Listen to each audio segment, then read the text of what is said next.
बहुत दुखद है। अनिल एंटनी को ये नहीं भूलना चाहिए कि वो कांग्रेस के उस महान नेता के पुत्र हैं जो मानव मूल्य और संवैधानिक मूल्यों के लिए समर्पित रहे। और मुझे इस समाचार से बहुत तकलीफ पहुंची। देखिए, इस प्रसंग में बहुत उदारता से सोचने की आवश्यकता है। सत्य कभी न कभी बाहर आता है, तो उसका सामना करने के लिए राजनेताओं को और राजनीतिक दलों को हमेशा तत्पर रहना चाहिए। कांग्रेस ने शशि थरूर ने कहा है कि एक डॉक्यूमेंट्री हमारे राष्ट्र की संप्रभुता को कैसे प्रभावित कर सकती है। हम एक मजबूत देश हैं। हाँ, निश्चित तौर पर भारत एक सार्वभौम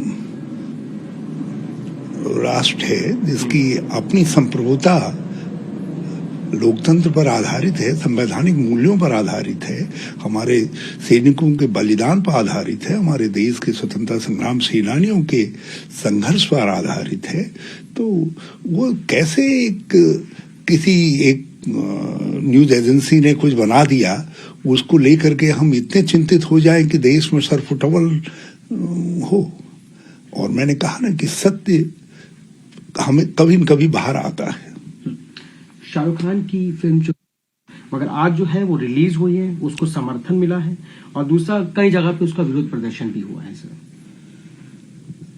मुझे तो लग रहा है कभी कभी ये लोग जो है ऐसा करके देश और समाज की छवि तो बिगाड़ते ही बिगाड़ते हैं, और वो जो फिल्म मेकर्स हैं उनकी भी मदद करते हैं।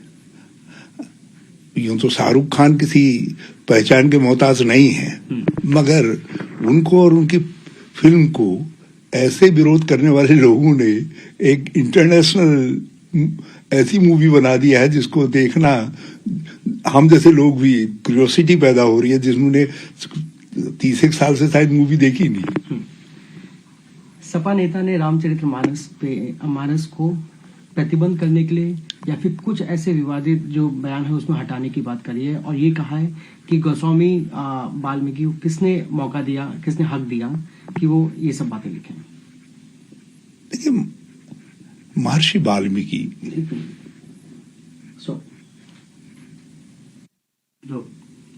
सपा नेता ने की रामचरितमानस से आपत्तिजनक पंक्तियां हटाने की मांग। कहा कि तुलसीदास को जातियों के अपमान का अधिकार किसने दिया। और उस समय की जो सामाजिक सोच रही होगी कहीं न कहीं कवियों को और भक्तों को भी प्रभावित करती है।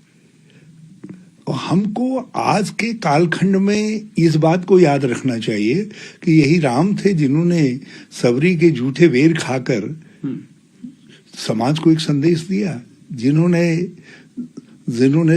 सुपर्णा उसको त्रिजटा को अपनी बहन बनाकर एक संदेश दिया, जिन्होंने केवट को मित्र बनाकर समाज को एक संदेश दिया। तो हमको ये अच्छे पक्षों को याद रखना चाहिए।